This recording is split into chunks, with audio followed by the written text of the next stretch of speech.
This is a tutorial to put together my top hat Father's Day card. We're going to start with this odd looking piece. It's a long strip that has like serrated edges on each side. What you want to do is you want to pull down on the score line all these little trapezoid shaped pieces, and on the opposite side fold them away from you. If I take a bone folder, but you could take even your Cricut tool and just try to minimize those little tiny indentations between where you folded down those shapes. If you folded down the score line at the end, you just want to join the two ends of that shape. I'm just going to glue it together.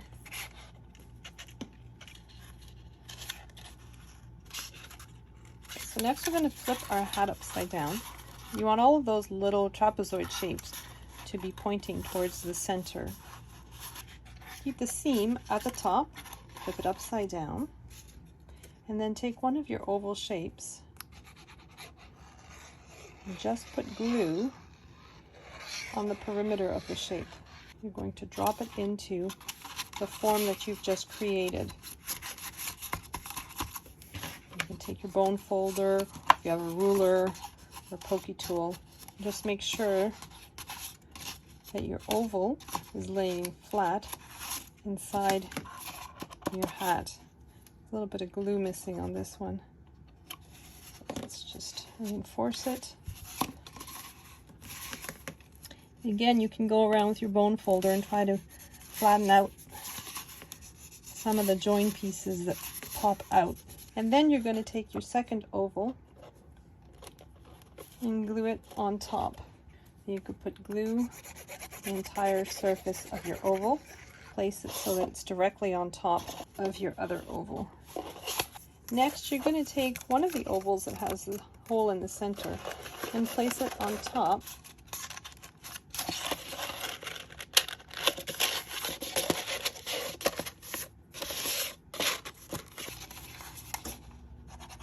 So just put glue on all those little trapezoid shapes and make sure they're properly adhered to the rim of your hat. And then take the second oval with the hole in the center and glue it so that it's over that existing oval. We're going to take a piece of ribbon. It's just black ribbon. You could take any color. You could put a gold ribbon or color coordinate with the cardstock that you're using on the rest of the card. And I take some red line tape. Without stretching my ribbon, I try to place it on top. Then I remove the backing and place it at the base, approximately here. So I'll just press it in place and just wrap it around as best I can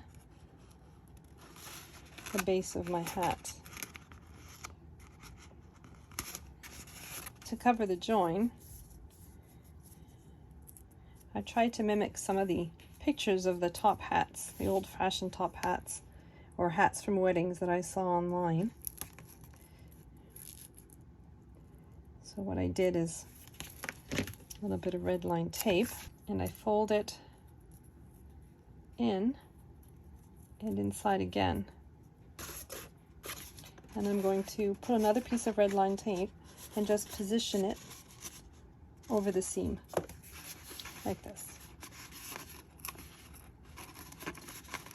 Just the edges to stick up a little bit. So this is my card base. This is Cricut foil paper, and I've embossed it in my Cuttlebug. First, I'm just going to position my base. You want to put glue on the lower portion below the score line. We're just going to put a little bit of glue here.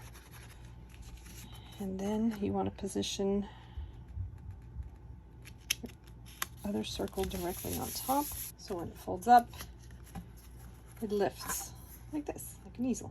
And again, we're going to put our mat down.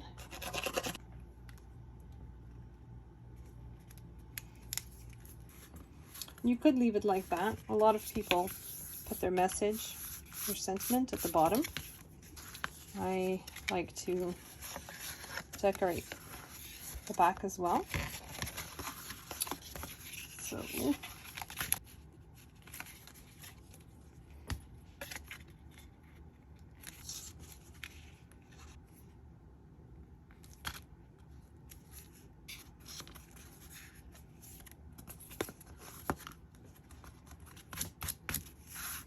So that's the top of our card. This is the base of our card. And in the sandwich that's created by the easel, I've also put 2 pieces of cardstock. I'm going to make our little stopper. I'm just going to adhere it to its shadow layer. So I'm just going to position that. So next I'm just going to put some foam tape on the bottom of my little piece that's going to serve as a stopper. Now my foam tape is extremely thin. You want something substantial enough to serve as a stopper. I'm going to put 2, maybe even 3 layers of foam tape on top. So I'm going to glue my hat onto the top of my easel card. I could put it askew, I haven't really decided, but I think I'm going to put it so that it's straight up and down. So then you just adhere our little stopper to the center of the card.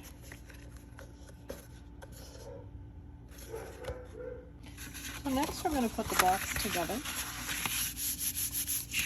So basically just fold all your score lines and make sure you burnish them properly. So these little pieces are your little joining pieces. They have a score line in the center. You just want to fold on the score line and burnish them properly. I'm going to start with one piece. This is the top of your box. It's got a little bit of a liner that pulls down. It gives a nicer finish once you've finished your box. So you want to put glue on just one side of it and join it at the score line right on the edge. Right on the edge of your box between these 2 score lines. Take your other piece, layer it on top so that it's exactly within the shape of the first one.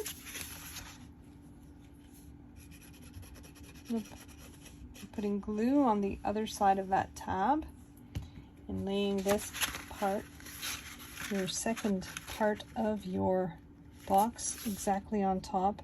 And again, you want your edge of the top piece right alongside that join piece between these 2 score lines. We're going to take the other joining piece and pretty much do the exact same thing. Glue on one side of the score line and just position it between the 2 score lines right on the edge of the box. Then you want to take more glue and fold over, position so they're exactly on top of one another, and make sure that your tab with the glue is between those 2 score lines and directly on the edge. And next, you just want to put glue on the top edges and fold them down. And this creates a nice little edge on your box, a nice finished edge on your box. And so we just glue these down, fold on the score line and make sure that they're properly glued down. And then you just want to put glue on the part that overlaps. Now these 2 flaps, you want to put glue on your bottom pieces. Now if you wanted to make this box a little sturdier, what you could do is cut a panel that fits within the boundaries of the bottom of the box. And you could adhere it to either the inside or the outside of the box. Flip over your box and make sure that your box is nice and square. You can check it on your mat. Make sure the corners are good.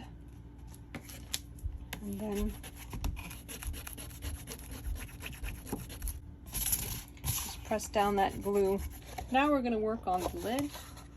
Again, you want to fold and burnish all your score lines. These tabs in the corner are going to get adhered to the side panels at a right angle. Now, the paper that I used has a special plastic coating on it, so I suspect that regular glue either will take, but will take a long time to dry, or just won't take very well at all. So I'm putting red line tape on all of the four corners, very close to that score line. Remove the red line tape liner and then position it exactly at a 90-degree angle. Just put a little bit of glue on the edge and glue these panels in. So just apply glue below the score line and fold those flaps inwards. There you have it, your box and your lid.